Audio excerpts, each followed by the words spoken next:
the image of the American cowboy is one of the most enduring symbols of the Wild West.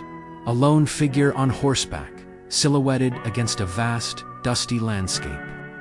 For decades, Hollywood and popular culture painted a very specific picture. A rugged, white hero taming the frontier. But this picture is incomplete. The real story of the cowboy is far more complex, more colorful, and infinitely more fascinating. It's a story woven from the threads of many cultures, a tapestry of Mexican, Black, Native American, and immigrant experiences that together shaped the American West. To understand the true cowboy, we have to ride back in time, not to Texas or Kansas, but south of the border, to the heart of Spanish colonial Mexico.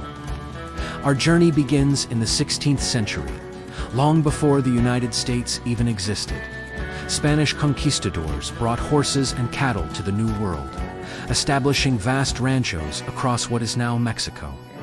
They needed skilled horsemen to manage these massive herds, and this need gave birth to the original cowboy, the vaquero. The word vaquero itself comes from vaca, the Spanish word for cow. These were not aristocrats. They were often men of mixed Spanish and indigenous heritage, the mestizos of the New World. They developed a unique culture centered on horsemanship and cattle handling, a culture that would become the blueprint for everything that followed. The vaqueros were masters of their craft. They invented the tools and techniques that would define the cowboy way of life. The wide-brimmed hat, the sombrero, wasn't for style. It was essential for protection from the relentless sun. High-heeled boots, locked securely into stirrups. Leather chaps or chaparets protected their legs from thorny brush. The lariat, or lariata, was their indispensable tool, a rope they could wield with breathtaking precision to catch a stray calf from a galloping horse. Even the iconic Western saddle, with its prominent horn, was a vaquero innovation, designed for roping and securing powerful cattle. Their knowledge of the land, their understanding of herd behavior, and their unparalleled riding skills were passed down through generations. When Anglo-American settlers began moving into Texas in the early 1800s, they didn't invent cowboy culture, they inherited it.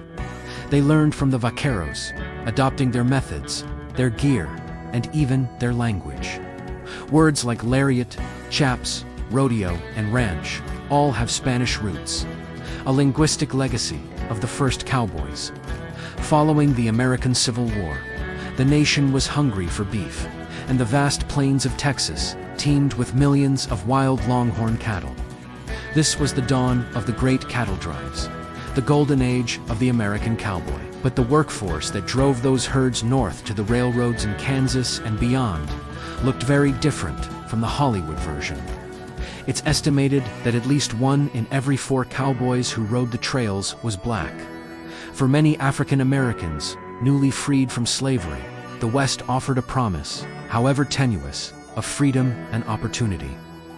The life was brutally hard, but on the trail, a man's worth was measured not by the color of his skin, but by his skill with a rope and a horse.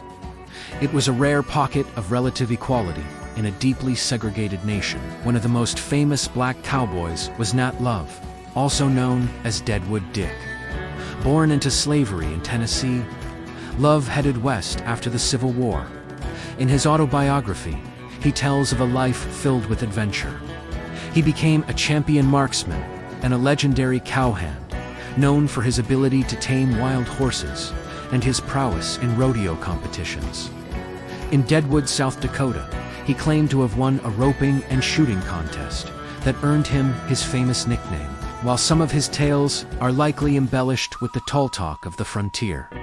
His life story reflects the real experiences of countless black cowboys who sought dignity and a new life on the open range. They were trail bosses, top hands, and bronc-busters.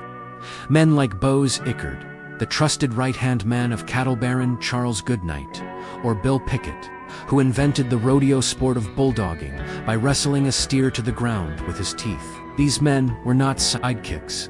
They were central figures in the westward expansion. their contributions absolutely essential to the success of the cattle industry. Yet, they faced immense challenges. The pay was low, the work was dangerous, and the discrimination they had hoped to escape often followed them into the cow towns at the end of the trail. Still, for a brief period, the vastness of the prairie offered a unique space where skill could, at times, eclipse prejudice. The story of the Black Cowboy is a vital and often overlooked chapter in both African American history and the history of the American West. The vast landscapes where the cattle drives took place were not empty. They were the ancestral homelands of numerous Native American nations. The arrival of the cattle industry brought immense and often violent change to their way of life. The bison were slaughtered, the land was carved up, and tribes were forced onto reservations. Within this context of displacement and cultural assault, a new and complex relationship with the cowboy way emerged. Some Native Americans fought against the encroachment, while others adapted, becoming cowboys themselves. For tribes like the Comanche, who were already master horsemen, the transition to cattle ranching was a natural one. Having lost their traditional hunting grounds, they applied their incredible equestrian skills to herding cattle, both for their own sustenance and as a new economic path. On reservations, the U.S. government often pushed ranching as a way to civilize native peoples, forcing them to abandon their traditional lifestyles. Yet tribes took this imposed system and made it their own. They formed their own cattle companies and became highly successful ranchers. The rodeo, a sport born from vaquero and cowboy work, also became incredibly popular in native communities. A venue to showcase horsemanship and maintain a connection to a horse-centric culture. Figures like Jackson Sundown, a Nez Perce warrior who became a world champion rodeo rider in his late 40s, embodied this blend of tradition and adaptation. For Native American cowboys, riding wasn't just a job, it was a continuation of a deep cultural connection to the horse and the land. A way to hold onto identity in a rapidly changing world. The trail was a melting pot, and the workforce was far more diverse than just these three groups. The demand for labor was immense, and it drew people from all corners of the globe. You had Irish immigrants fleeing the potato-famine Germans, seeking new opportunities, and English remittance men. The younger sons of aristocrats sent abroad with an allowance, who were often ill-suited for the life, but added a unique flavor to the frontier. You also had a significant number of Chinese immigrants, who, after helping build the Transcontinental Railroad, often found work as cooks on cattle drives and ranches. The camp cook, or kuzi, was one of the most important members of any trail outfit, and their culinary skills brought a surprising diversity of flavors to the campfire.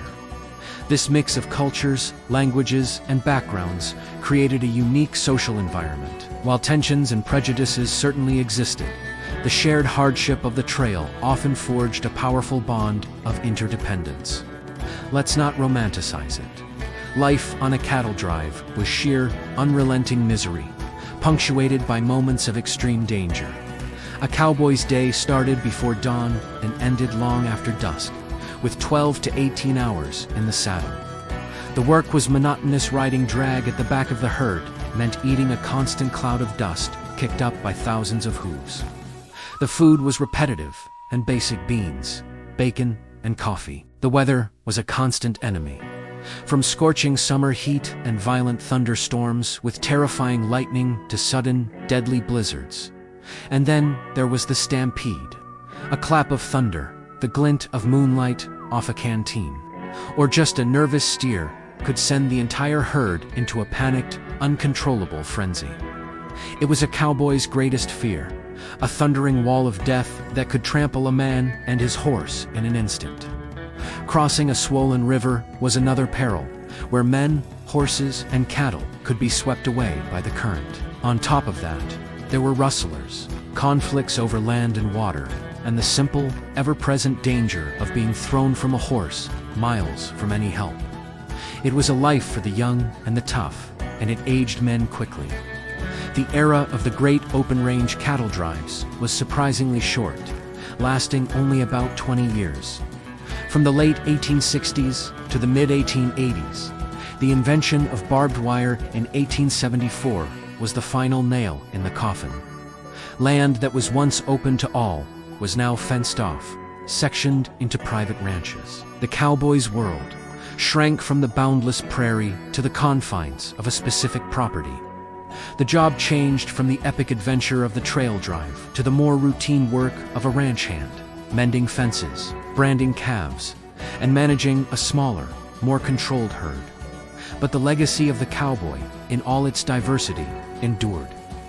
It lives on in the vaquero traditions of the Southwest, in the thriving rodeo culture of Native American communities, and in the stories finally being told of the black men who helped build the West. The true history of the cowboy is not a simple myth of a lone white hero.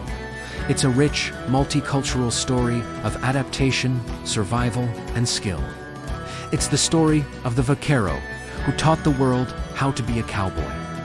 It's the story of the freed slave who sought a new life on the open range. It's the story of the Native American who adapted his ancient horsemanship to a new reality. It is the story of America, itself a complex, challenging, and diverse tapestry, woven together on the dusty trails of the Wild West. The next time you see that iconic image of a cowboy riding into the sunset, remember the many faces, the many cultures, and the many stories that truly make up that silhouette. Thanks for watching. If you found this journey into the real history of the West interesting, please like, subscribe, and hit that notification bell for more stories that challenge the myths we think we know.